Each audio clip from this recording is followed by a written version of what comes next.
오늘은 이 말씀을 중심으로 하나님께 영광, 사람들 중에 평화라고 하는 제목으로 하나님 말씀 전하겠습니다. 오늘은 2022년 성탄 주일임과 동시에 또 올해 마지막 주일이기도 합니다. 성탄절은 1년 중에서 아마도 사람들이 가장 즐거워하는 그런 시기가 아닌가 그런 생각을 해봅니다. 서로를 향해서 메리 크리스마스라고 또 말하면서 한 해 동안 또 애쓰고 고생했다고 하는 덕담을 나누고 또 한 해를 마무리하면서 내년에 대한 그런 소망도 갖는 그런 시기인 것 같습니다.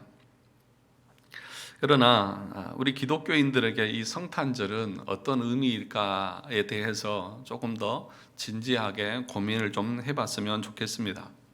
세상은 한 해를 마무리하면서 수고했다는 덕담을 하고 또 내년에 대한 소망을 가지고 서로 이렇게 기쁨과 즐거움을 나누는 그런 시간일지 모르지만 우리 그리스도인들에게 이 성탄절은 기쁨이기도 하지만 또 한편은 우리 자신의 영적인 모습들을 돌아보아야 하는 그런 깊은 통찰이 필요한 시간이기도 하기 때문에 그렇습니다. 왜 우리 주님께서 이 땅에 인간의 몸을 입고 오셔야만 했는가라고 하는 그 질문을 우리는 이 성탄절마다 해야 할 것입니다.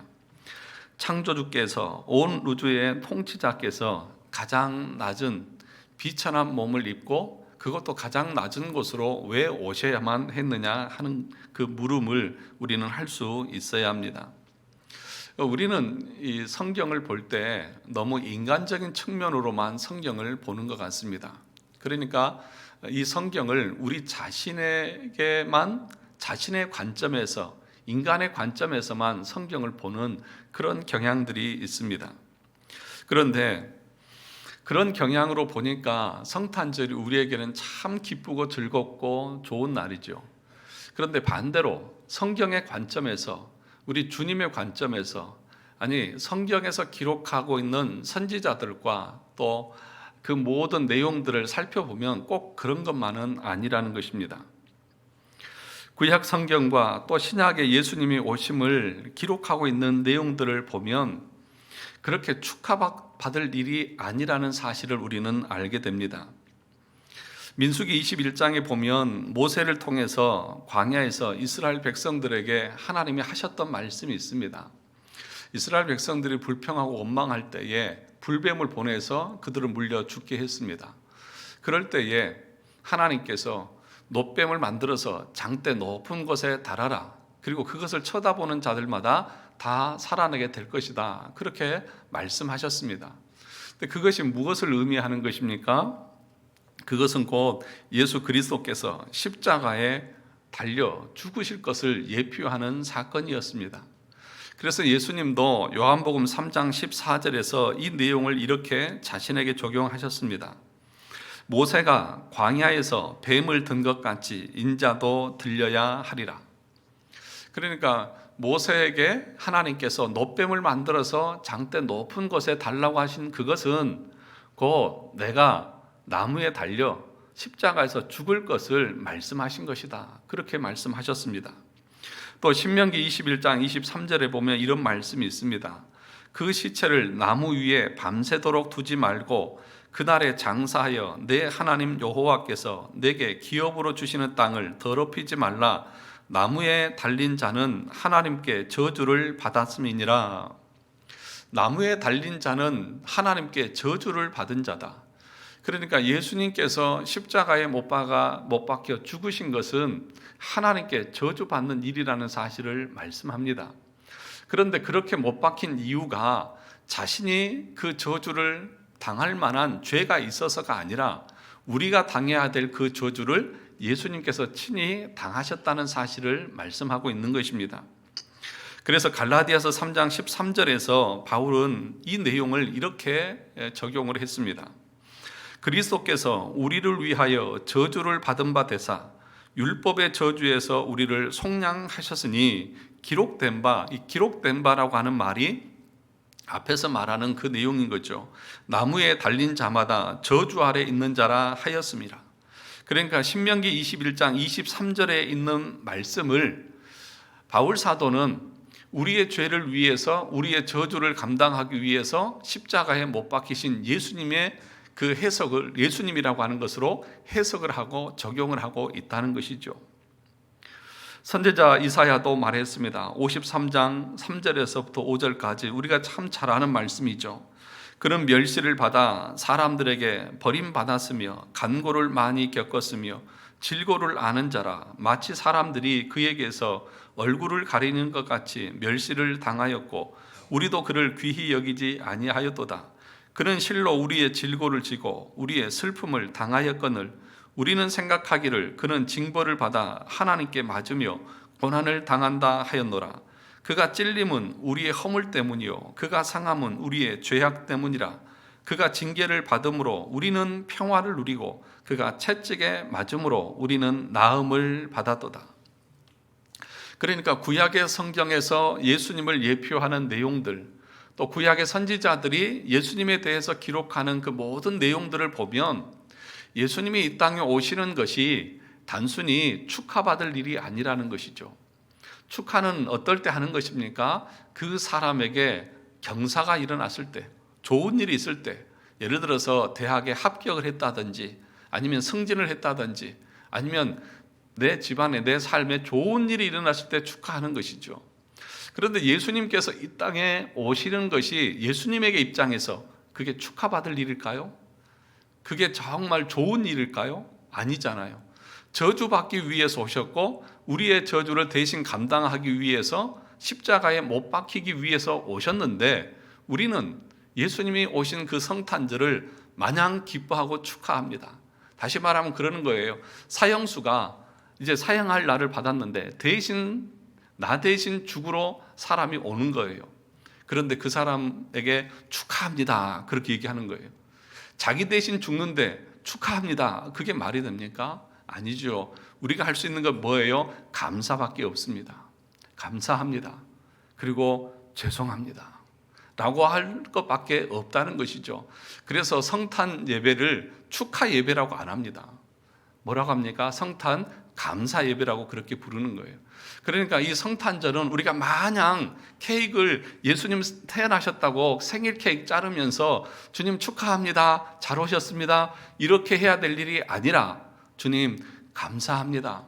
제가 무엇이라고, 인간이 무엇라고 창조주께서 피조물의 몸을 입고 이 땅에 오십니까? 제가 뭐라고요? 그런 그 깊은 통찰들이, 깊은 마음들이 이 성탄절 가운데에 있어야 한다는 것입니다. 그런데 오늘날은 이런 의식들이 전혀 없습니다.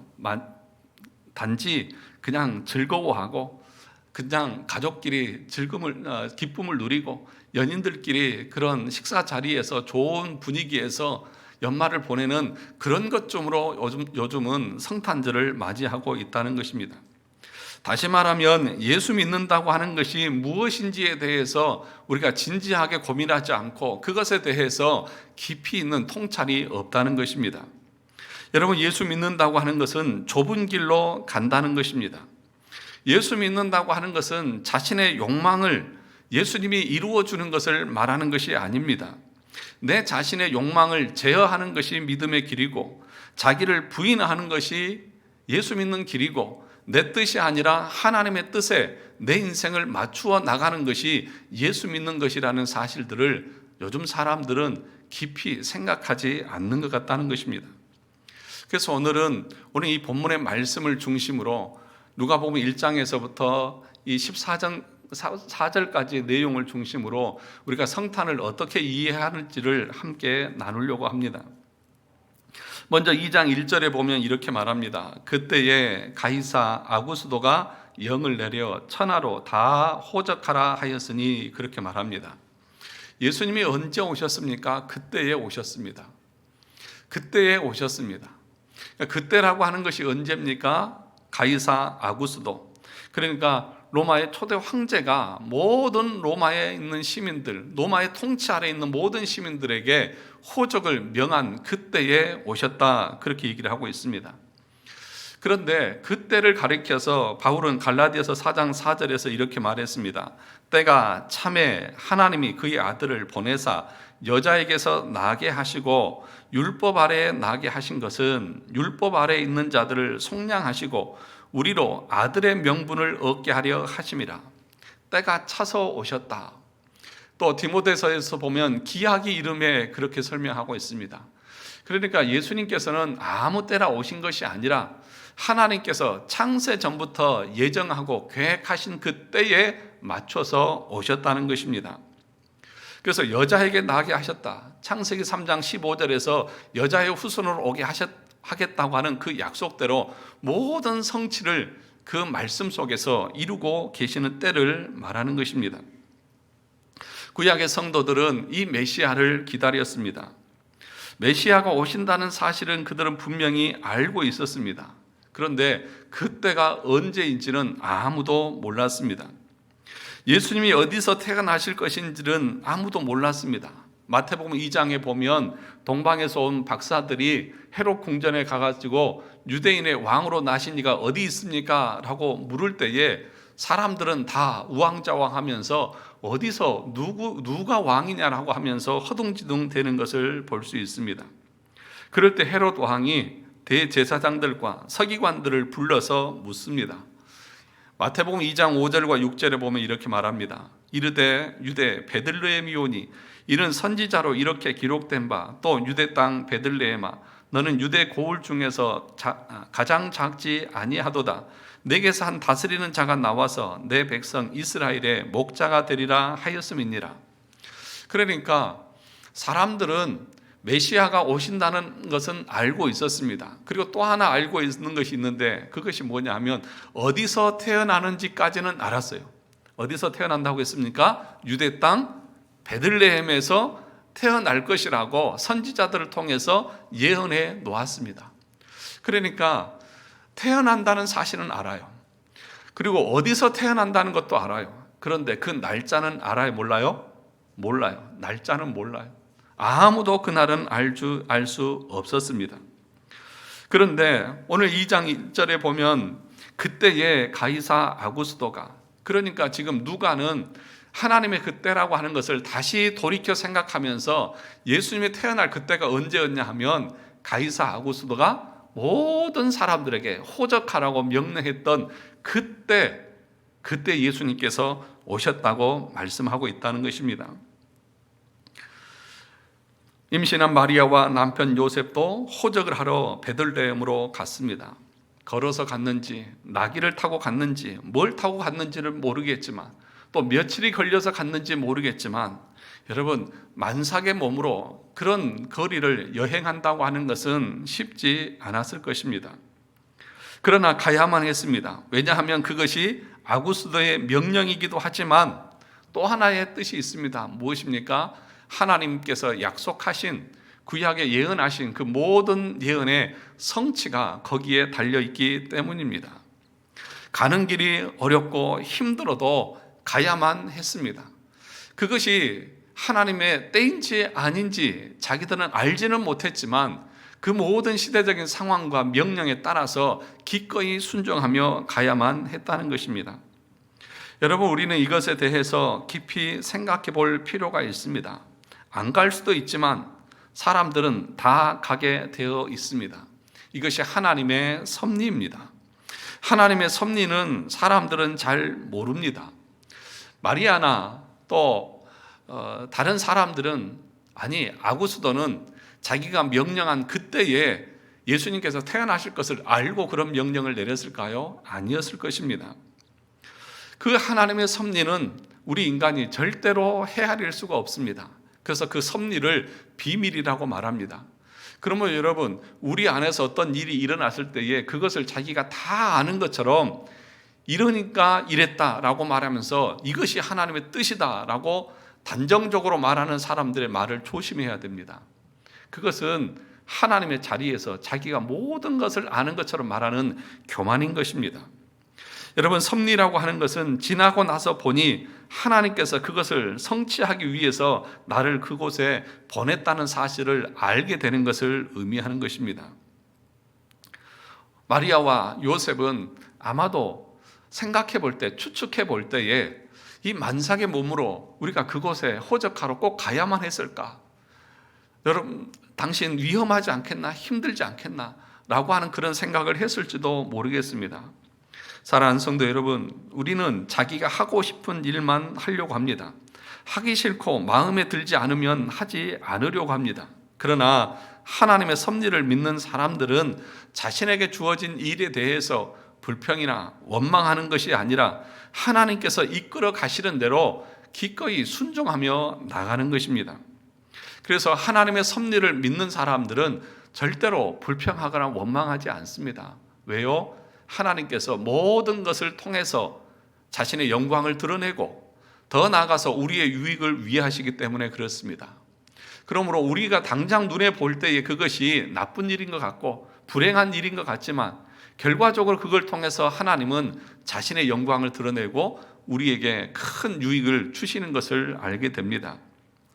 오늘 이 마리아와 요셉도 어떻게 보면 만삭의 몸으로 이동하는 것이 힘들어서 머뭇거릴 수도 있었을 것입니다. 더 나아가서 그곳에 갔지만 사람들이 너무 많이 이동하다 보니까 그들이 머물 수 있는 여관도 없었습니다. 만삭의 몸으로 또 출산까지 하게 되어지는 그런 지경에 이르렀습니다. 그의 상황이 얼마나 어려운 처지에 이르고 있느냐는 것이죠. 가만히 집에 있어서 순산하면 좋을 텐데 이동을 해야 되고 가서 애를 낳는데 애를 낳을 장소도 없고 겨우 구한 것이 어디입니까? 우리가 알고 있는 마구간.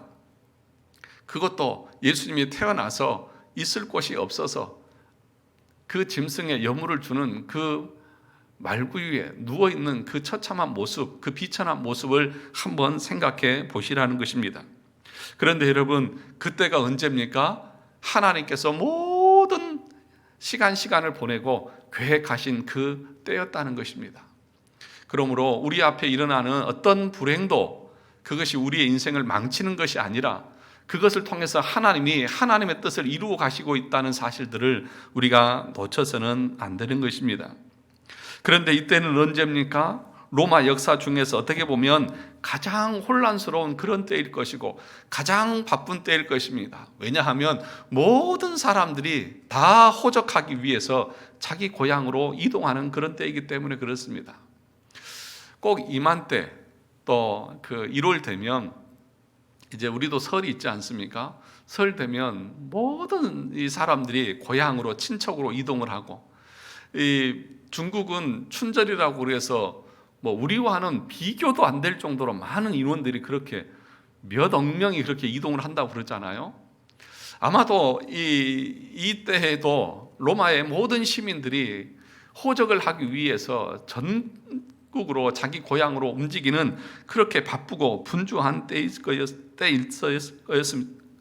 말이 꼬이네요. 있었을 것입니다. 정말 바쁘고 분주한 때. 그래서 예수 그리스도에 대해서는 누구도 관심을 갖지 않고 누구도 예수 그리스도의 나심에 대해서는 관심도 두지 않는 그런 때에 예수 그리스도께서 오셨다는 것입니다. 사랑하는 성도 여러분, 가장 바쁜 때, 사람들이 그렇게 바쁘게 움직이는 그때에 우리 주님께서는 오셨다는 것입니다. 사랑하는 성도 여러분, 여러분은 어떠하십니까? 성탄절 하루를 여러분들은 얼마나 생각하고 묵상하고 살아오셨습니까?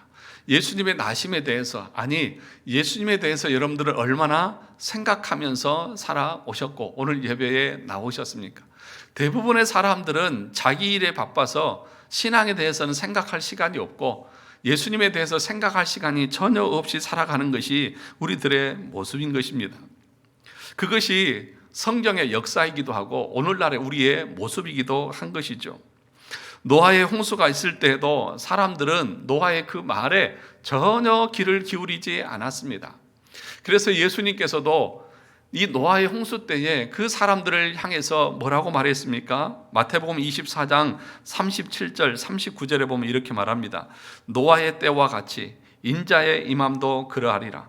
홍수전에 노아가 방주에 들어가던 날까지 사람들이 먹고 마시고 장가들고 시집가고 있으면서 홍수가 나서 그들을 다 멸하기까지 깨닫지 못하였으니 인자의 임함도 이와 같으리라. 그러니까 노아의 때에 그 홍수가 일어난다는 사실을 말해도 사람들은 듣지 않습니다. 언제까지요? 홍수가 닥쳐서 그들이 목숨을 잃은 죽는 그 순간까지도 관심이 없는 것이죠.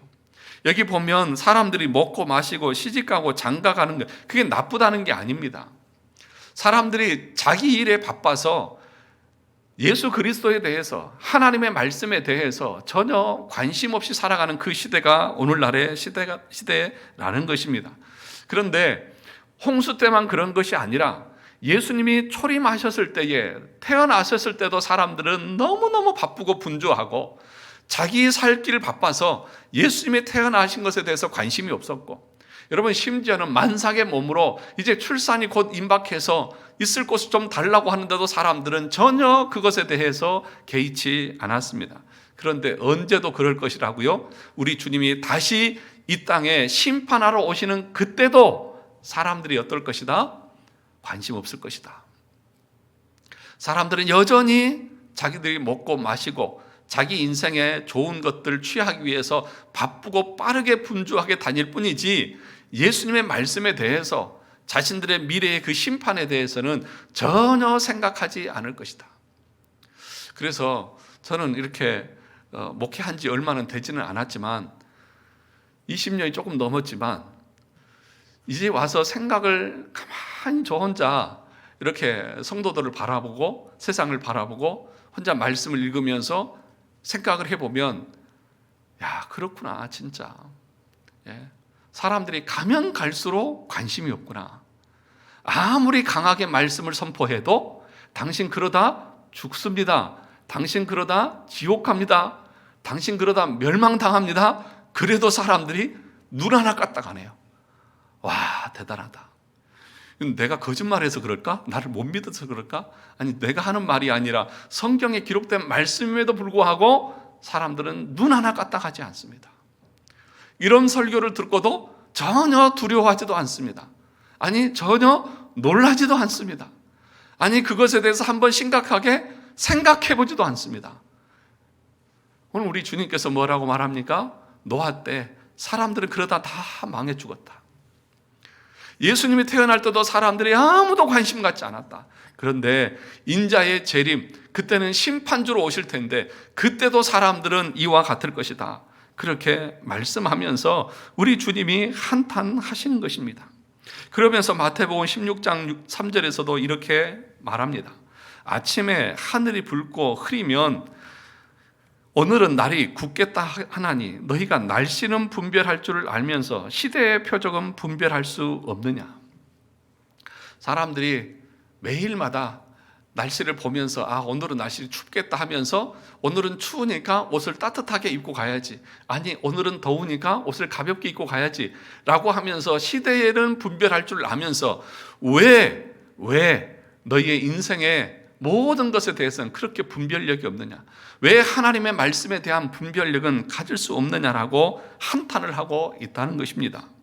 사람들은 주가의 흐름에는 그렇게 관심이 많고 금리가 오르고 집값이 오르고 내리고 하는 것에는 그렇게 관심이 많으면서 자신의 인생에 대한 관심은 없는 거예요. 자신의 미래에 대한 관심은 전혀 없는 거예요. 그냥 이 땅에 사는 것이 전부인 것처럼 살아간다는 것입니다. 사랑하는 성도 여러분, 그렇게 살지 말라는 것입니다. 인생을 살아갈 때에 우리 자신의 인생이 영원할 것처럼 살지 말라는 것입니다. 내가 생각하는 대로 내 인생이 그렇게 흘러갈 것처럼 살지 말라는 것입니다. 나에게 주어지는 환경과 상황과 사람들을 보면서 또 말씀을 들으면서 무엇이 하나님의 기쁨이 되고 하나님의 뜻인지를 분별하면서 살아가라고 우리 주님은 그렇게 탄식하면서 우리에게 말씀하고 계시는 것입니다. 그때가 반드시 옵니다. 우리 주님께서 아담과 하와가 타락했을 때부터 말씀하시고 선지자들을 통해서 내가 올 것이라고 말씀하신 그 약속이 다 차서 우리 주님 때가 되매 이 땅에 말씀대로 성취하시기 위해서 오셨다고 기록하고 있습니다. 우리 주님 다시 오실 것이라고, 그때는 다시 심판주로 오실 것이라고 약속하고 가셨습니다. 그 약속도 반드시 성취될 것이라는 것입니다. 사랑하는 성도 여러분, 그래서 단순히 이것이 나에게 유익이냐 손해냐 그것만 따지지 말고 내 환경 속에 주어진 모든 일들을 하나님의 말씀을 분별하면서 하루하루를 성실하고 신실하게 말씀을 따라서 살아가라고 우리에게 말하고 있는 것입니다. 요셉이나 마리아의 입장에서 보면 아마도 고향으로 돌아가서 호적을 하는 일은 너무나 위험하고 힘든 일이었을 것입니다. 아이를 낳고 갑시다 라고 말할 수도 있었을 것입니다. 그러나 그 만삭의 몸으로 그 명령에 순종하면서 호적하러 갑니다. 왜 그렇습니까?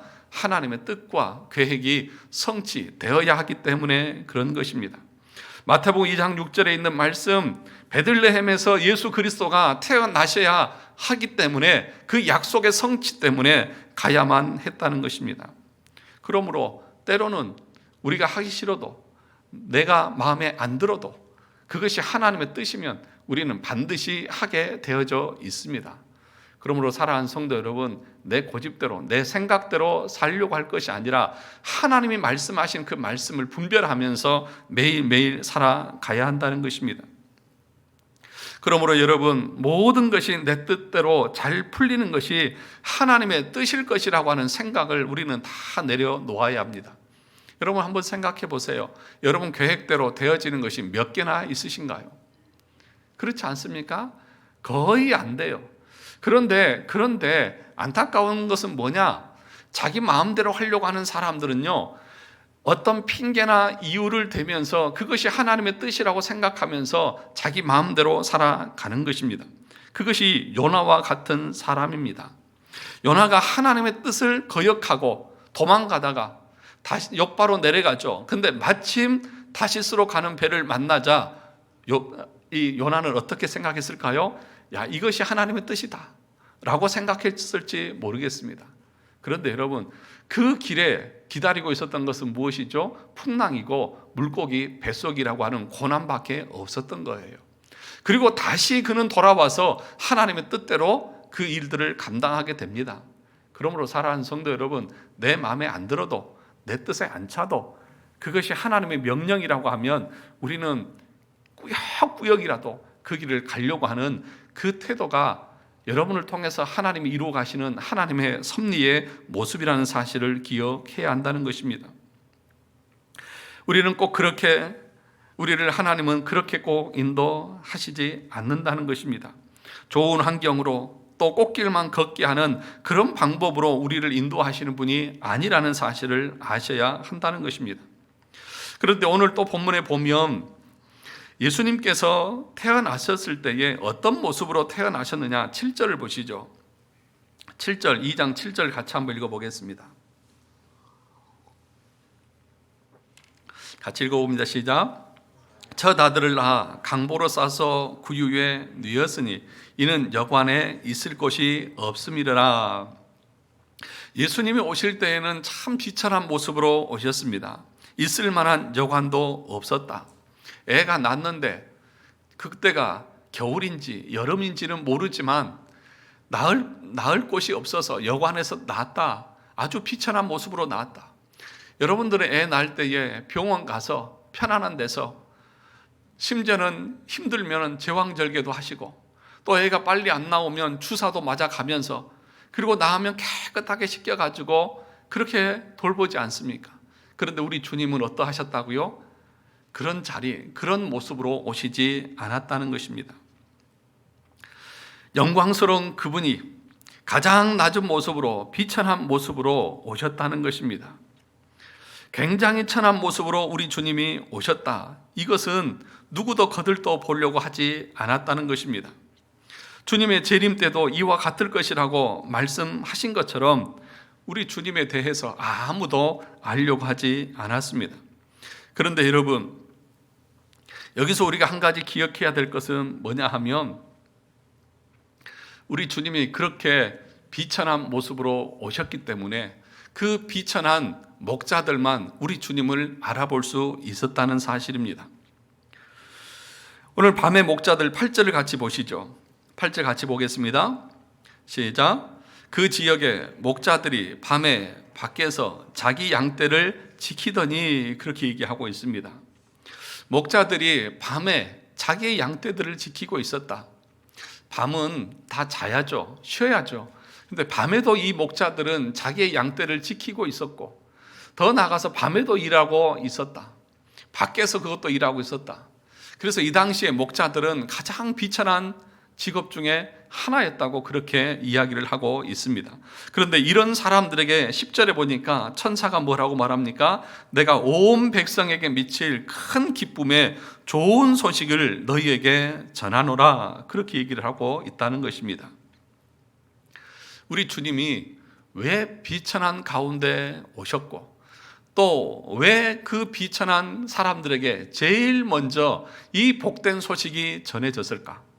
그것이 그냥 우연일까? 성경은 그렇게 아무 생각 없이 기록한 책이 아니지 않습니까? 아마도 이것에 대한 분명한 의미가 있을 것입니다. 그것이 뭘까요?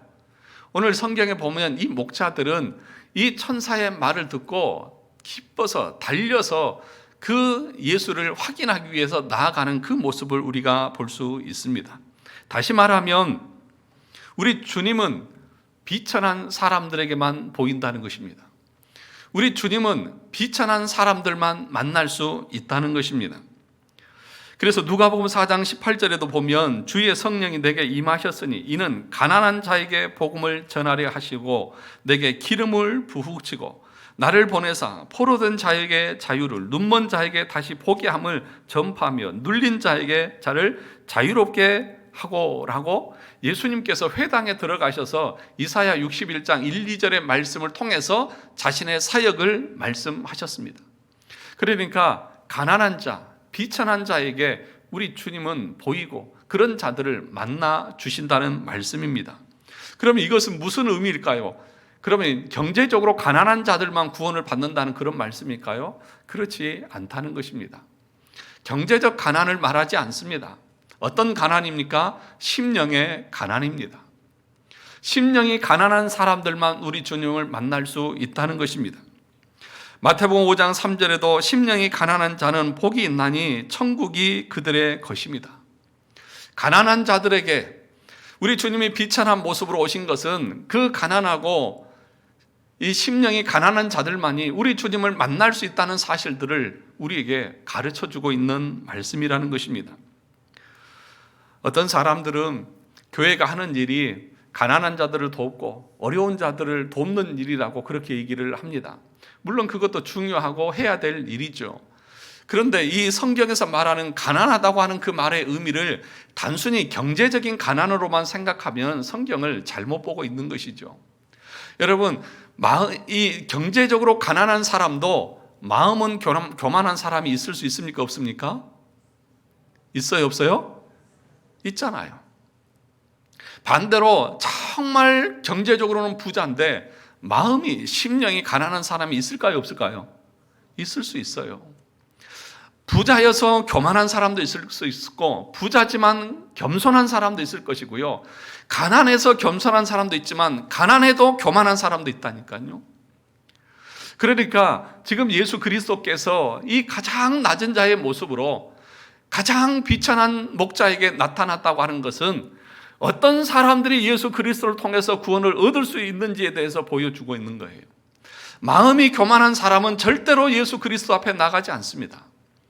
마음이 교만한 사람은 절대로 예수 그리스도를 영접하지 않습니다. 여러분, 헤롯은 왕궁에 있었어요. 그리고 헤롯도 유대인 왕으로 나시니가 있다고 하는 소식을 들었습니다. 그럴 때 그 헤롯은 어떻게 했습니까? 말로는 그가 어디 있느냐, 나도 그를 찾아가서 경배하고 싶다라고 말했지만 실제로는 어떻게 했습니까? 그 예수를 죽이려고 했어요. 그것이 이루어지지 않자 여러분, 성경에 보면, 마태복음에 보면 어떻게 했냐 하면 2살 아래의 아이들은 그 때로부터 다 죽였어요. 그러니까 여러분, 우리가 영적으로 거듭나서 중생하고 하나님의 선택받은 백성이냐 아니냐는 뭘 통해서 알 수 있냐면 하나님의 말씀이 선포되고 들려질 때에 그 말씀을 기쁨으로 받고 그것을 순종하며 나가느냐, 아니면 그것을 거역하고 그 말씀을 내팽개치냐, 그걸 보면은 알 수 있는 거예요. 오늘도 여러분들이 이 설교의 말씀을 들을 때 어떤 사람들은 맞다 하면서 듣는 사람이 있는가 하면, 어떤 사람은 무슨 말을 하는지 모르겠고 왜 저렇게 길게 하는지 라고 하면서 불평하는 사람도 있을 수 있을 거예요. 스스로를 돌아볼 수 있어야 한다는 것입니다. 사랑하는 성도 여러분, 그런데 오늘 제가 여러분들에게 하려고 하는 설교의 본 내용은 그것이 아닙니다. 오늘 14절의 말씀을 하고 싶어서 지금까지 이 말씀을 했던 것입니다. 우리 14절을 같이 한번 읽어보도록 하겠습니다. 14절 같이 읽어보겠습니다. 시작. 지극히 높은 곳에서는 하나님께 영광이요, 땅에서는 하나님이 기뻐하신 사람들 중에 평화로다. 이 성탄절만 되면 정말 많이 쓰여지고 있는 그런 말씀이죠. 이 성탄의 인사를 할 때마다 늘 사용하는 성구가 바로 이 말씀이에요. 그렇지 않습니까? 하늘에는 뭐예요? 영광이고 땅에는 평화다. 이 말이 무슨 의미일까요? 이 말이 무슨 의미일까요? 오늘 성경에 보면은요, 앞에서 보면 9절에서는 주의 천사가 나타났고 10절에 주의 사자가 나타났고 10절에는 천사가 이르되, 그러다가 13절에 와서는 수많은 천군 천사가 하나님을 찬양했는데 뭐라고 찬양했냐 하면 지극히 높은 곳에서는 하나님께 영광이고 땅에서는 하나님의 기뻐하시는 사람들 중에 평화로다. 그렇게 지금 찬양을 하고 있어요. 여러분 생각해보세요. 온 천군 천사가 이 찬양을 했을 때 얼마나 아름답고 우렁찬 찬양이 울려 퍼졌을까요? 이 성탄의 밤에 우리 주님이 태어나실 때에 그 찬양이 온 천지에 울려 퍼졌다고 하는 그 말의 의미가 무엇일까요? 단순히 예수님이 태어나신 것에 대해서 우리가 생일 축하하듯이 그렇게 박수 쳐주며 축하하는 그런 의미일까요? 아니라는 거예요. 그게 아니라는 거예요. 칼빈은 그래서 이 말씀을 어떻게 해석을 했냐 하면, 이 말씀은 하나님의 칭이 단 자들에게 주어지는 하나님의 축복이다. 그렇게 말합니다. 무슨 얘기예요? 오늘 본문을 다시 보시죠. 14절을. 땅에서는 하나님이 뭐 하시는 사람들 중에 평화라고요? 기뻐하시는 사람들 중에 평화다. 그렇게 얘기합니다. 기뻐하신 사람들이라고 하는 말의 의미가 뭐냐 하면 하나님께서 선택하신 사람들이다. 하나님께서 창세전에 선택하신 그 사람들에게 하나님의 평화가 있을 것이다. 그러면 왜 하나님께서 우리를 선택하셨을까요? 내가 무슨 구원받을 만한 조건이나 자격이 있어서요? 아니요. 우리에게는 아무런 공로도 없어요. 아무런 자격도 없어요. 우리는 아담의 후손들로 다 죄로 말미암아 사망에 이르렀던 하나님이 가장 싫어한 죄인에 불과하다는 사실을 우리가 기억해야 합니다. 그럼 우리를 선택하신 그 이유가 뭐예요? 하나님의 기쁘신 뜻이에요. 우리는 몰라요. 왜 나를 선택했는지 몰라요. 그런데 성경에서 말한 딱 한 가지 뜻이 있는데, 그것은 하나님이 자기 마음대로, 자기 뜻대로, 기뻐하시는 대로 우리를 선택해서 불러주셨다. 에베소서 1장 5절과 6절의 그 말씀입니다. 그 기쁘신 뜻대로 우리를 예정하사 예수 그리스도로 말미암아 자기의 아들들이 되게 하셨으니 이는 그가 사랑하시는 자 안에서 우리에게 거저 주시는 바 그의 은혜의 영광을 찬송하게 하려는 것이라. 하나님께서 창세 전에 우리를 예정하셨어요. 그리고 아들 예수를 보내셔서 그분을 믿게 할 자들, 그 사람들에게 이 땅에서 뭐가 있다고요? 평화가 있을 것이다. 그러니까요, 우리 주님이 오신 이유는 이 땅의 모든 사람들을 구원하기 위해서 오신 게 아니에요. 누구를 구원하기 위해서 오셨습니까? 자기가 기뻐하신 자들, 하나님이 기뻐하신 자들, 하나님이 예정하신 자들, 하나님이 선택하신 자들을 그들의 죄에서 건지기 위해서 우리 주님이 오셨습니다. 다시 말하면 믿음으로 의롭게 된 칭이 된 자들만이 이 땅에서 진정한 평화를 누릴 수 있을 것이다. 그리고 그런 사람들만이 그의 인생의 전체를 통해서 하나님 앞에 영광을 돌리는 삶을 살 것이다. 그 얘기를 하고 있는 거예요. 그것을 지금 예수님이 태어나신 그 밤에 천사들이 말하고 있는 거예요. 이것이 성탄의 의미인 거죠. 그러니까 진짜 하늘의 마음에 이 땅에 평화를 누리는 사람은 어떤 사람들이에요? 하나님이 기뻐하심을 받은 사람들이에요. 하나님의 선택함을 받은 사람들이에요. 그것이 얼마나 감사하냐고요. 내가 누군데? 이게 룻기에서 말하는 구속주와 같은 애. 구주가 나셨다. 마태복음 1장 21절 구주가 나셨다. 속량하기 위해서 오셨다. 그 말이 뭐예요? 여러분 룻기에 보면 고엘 제도가 있잖아요. 구속자. 그 구속자는 어떤 사람이냐? 보아스가 누구랑 결혼했어요? 누구랑 결혼했어요? 저랑 결혼 안 했어요. 여러분들하고도 누구랑 결혼했어요? 룻과 결혼했잖아요. 그럼 룻과 결혼해서 자녀를 낳으면 그 자녀는 보아스의 호적에 입적하는 거예요? 아니면 룻의 가정의 남편의 그 가정의 자녀로 주는 거예요? 보아스의 자녀예요? 아니면 룻의 아들이에요? 잘 모르시는구나. 아니에요. 보아스의 아들로 입적하는 것이 아니라 룻의 가정의 아들로 주는 거예요. 그리고 또 이 보아스가 그 룻의 가정에 그 재산을 다 자기 돈으로 다 사가지고 그걸 자기 소유로 삼아요? 아니면 룻에게 다 줘요? 모르시는구나. 룻에게 다 줘요. 그러니까 이 보아스는 구속자, 고엘 제도에서 구속자 보아스는 자기가 자기 돈으로 다 사고 자기가 다 희생하고 나서 다 얻어서 누구에게 주냐 하면 다 룻에게 줘요. 그러면 룻은 한 게 있어요? 없어요? 없어요. 그러면 룻은 보아스 앞에 뭐라고 할까요? 감사합니다. 감사합니다. 내가 무엇이기에 이 모든 것을 나에게 다 주십니까? 그 보아스가 누구를 예표하는 거예요? 예수 그리스도를 예표하는 거예요.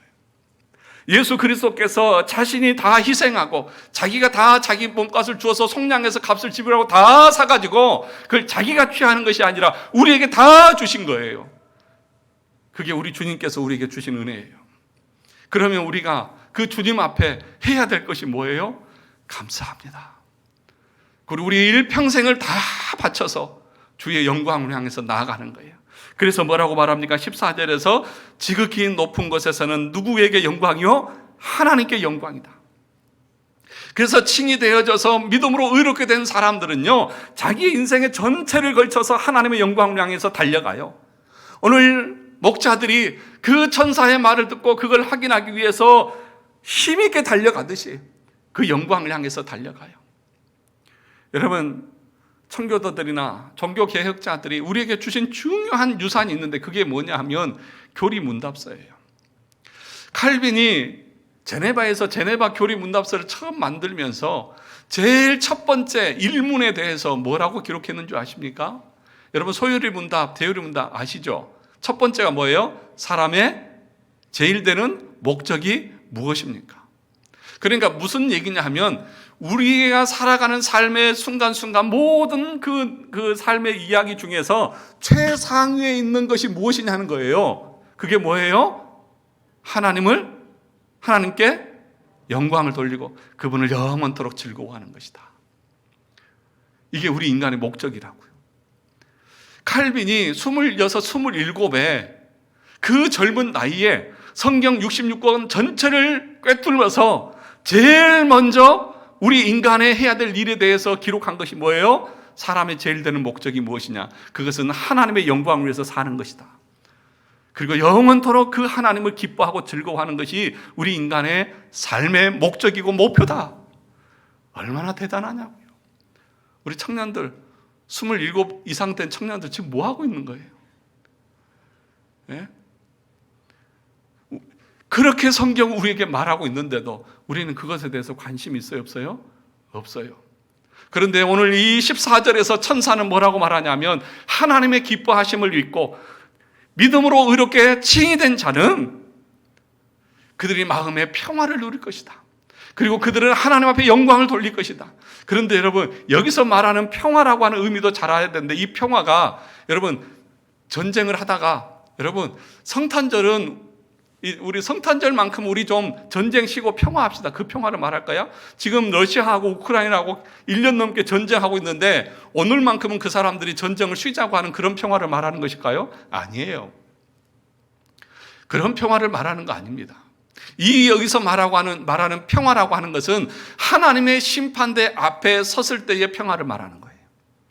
하나님의 심판대 앞에 섰을 때에, 하나님이 우리를 심판하실 때에 죄인들이 그 하나님의 심판대 앞에서 누리는 평화를 말하는 거예요. 믿음으로 의롭게 된 자들은 그 하나님의 엄중한 심판대 앞에서도 평안할 것이다. 평화를 누릴 것이다. 마지막 심판대 앞에 서면은요, 사단은 우리를 계속해서 공격하고 우리를 고자질하고 우리를 하나님 앞에 일러 바칠 거예요. 욥기에서 사단이 욥을 고발하듯이 우리를 향해서 계속 하나님을 향해서 고발할 거예요. 하나님, 이 인간은요 몇 날 며칠에 이런 죄를 졌고요, 저런 죄를 졌고요, 그러니까 이 인간은 절대로 천국 보내면 안 됩니다 라고 할 때에, 여러분 그 하나님 앞에 섰을 때에 우리 마음이 어떨까요? 얼마나 두려울까요? 검사 앞에서 치조만 당해도 두려워 떠는데, 모든 것을 다 하시는 그 하나님 앞에, 모든 자료를 근거를 가지고 있는 그 하나님 앞에 우리가 섰을 때 얼마나 두렵고 떨림으로 섰을까요? 그런데 여러분, 오늘 천사들이 뭐라고 말합니까? 하나님의 기뻐하심을 받은 자들, 믿음으로 의롭게 된 자들, 그래서 그 죄가 십자가의 보혈로 다 덮여진 자들은 그 마지막 하나님의 심판대 앞에 섰을 때에 마음에 진정한 평화가 있을 것이다. 그 얘기를 하고 있어요. 그러니 여러분, 그것 때문에 우리가 이 성탄을 기뻐하고 감사하는 거예요. 그것 때문에. 그래서 지금 천사들이 찬양하는 거잖아요. 그것을 위해서 찬양하는 거잖아요. 그래서 너희들이 믿음으로 그렇게 의롭게 되어져서 너희 마음에 그 모든 죄의 해결책을 찾았다고 하면 그 은혜에 감사해서 평생을 하나님의 영광을 위해서 살아야 할 것 아니냐는 것이죠. 사랑하는 성도 여러분, 저와 여러분 가운데에 이런 평화가 있기를 주의 이름으로 축원합니다. 내게 강 같은 평화, 이런 노래 부른다고 해서요 여러분 마음에 평화가 임하지 않는다는 것입니다. 우리의 죄의 가리움을 받아야, 우리의 죄가 용서함을 받아야 진짜 마음의 평화를 얻을 수 있는 것이죠. 여러분, 죄를 짓고 도망 다녀 보세요. 경찰만 봐도 두렵고 늘 두려움 가운데 평안 없이 그렇게 살아가는 거잖아요. 그러니까요, 예수 믿지 않고 참으로 거듭나지 않은 사람들은요, 모르겠어요. 아예 양심이 마비되어져서 아무 생각 없이 사는 사람도 있겠지만 그들은 죽음 앞에서 두려워 공포 가운데 떨게 될 것입니다. 그런데 오늘 본문에 뭐라고 말하냐면 로마서 5장 1절에 보면 이렇게 말합니다. 그러므로 우리가 믿음으로 의롭다 하심을 받았으니 우리 주 예수 그리스도로 말미암아 하나님과 화평을 누리자. 뭐예요? 믿음으로 의롭게 하심을 받았으니 하나님과 화평을 누릴 수 있다는 거예요. 믿음으로 의롭게 되지 않으면 어느 누구도 하나님과 화평을 누릴 수가 없다는 것입니다. 사랑하는 성도 여러분, 마지막 때 우리 모두 다 주님을 만나게 될 것입니다. 여러분, 주님 만나면 알아보실 수 있겠어요? 주님 만나면 알아보실 수 있겠어요? 요즘에 마스크 써가지고 누가 누군지 잘 몰라요. 어제 밥 먹으러 가다가 요 앞에서 서태지 집사님을 만났는데 못 알아봤어요. 모자를 쓰고 마스크를 쓰고 가시는데 진짜 많이 닮았네. 근데 모르겠다. 그러고 지나가는데 서태지 집사님이 인사도 안 하고 간다고 뒤돌아서 가지고 얼마나 혼을 내시던지. 예. 여러분, 주님 만나면 주님을 알아보실 수 있을까요? 여러분들이 상상하는 예수님은 어떤 분이십니까? 초상화에 나와 있는 것처럼 장발에 수염하고 파란 눈에, 때로는 지팡이 하나 짚고 양을 어깨에 메고 또 양들을 이끌어 가시는 그런 모습이십니까? 우리 주님 그런 모습 아니에요. 그런 그림 그리는 것도 우상 숭배라고 얘기했죠. 어떠한 형상도 만들지 말라고 그랬어요. 예, 그런 모습 아니잖아요. 그런데 우리 주님을 우리는 알아볼 수가 있습니다. 뭘 보고 알아볼 수 있을까요? 여러분 찬송가에 보면 240장에 나의 주를 내가 그의 곁에 서서 배우며 나의 주를 손에 못자국을 보아 알겠네. 우리가 주님을 어떻게 알아볼 수 있습니까? 주님의 손에 있는 그 못자국을 통해서 알 수 있다. 여러분, 못자국을 우리가 만지고 그 못자국이 우리 눈에 보인다는 얘기일까요? 아니에요. 우리 주님께서 내 죄를 위해서 십자가에서 그 못자국의 못에 박히고 그 죽음을 당하셨다는 사실을 믿고 믿음으로 의롭게 된 사람들만이 우리 주님을 그 만날 때 알아볼 수 있다는 거예요. 그 주님과 함께 할 수 있다는 거예요. 그러므로 정말 철저하게 비천한 모습으로 내가 하나님 앞에 용서받을 죄인이라고 하는 이 고백이 없는 사람들은 절대로 주님 앞에 평화롭게 설 수 없고 주님을 알아볼 수도 없는 그런 지경에 이를 것이라는 거예요. 성탄의 기쁨이 여러분들 가운데 충만하게 임할 수 있기를 주의 이름으로 축원합니다. 성탄의 평화가 여러분 가운데 있기를 원합니다. 누구에게요? 하나님의 기뻐하심을 입은 자들, 믿음으로 의롭게 된 자들, 자신이 얼마나 비참한 존재인지 마음의 심령의 가난함으로 부끄럽고 두려움과 그 설렘을 가지고 주님의 십자가를 붙들고 나아가는 자들에게만 이 성탄이 진짜 성탄이고 기쁨이 진짜 기쁨이고 평화가 참된 평화가 임할 것입니다. 그렇지 않은 자들은 다 가짜입니다. 이런 은혜가 우리 교회와 우리 성도들에게 있기를 주님의 이름으로 축원합니다.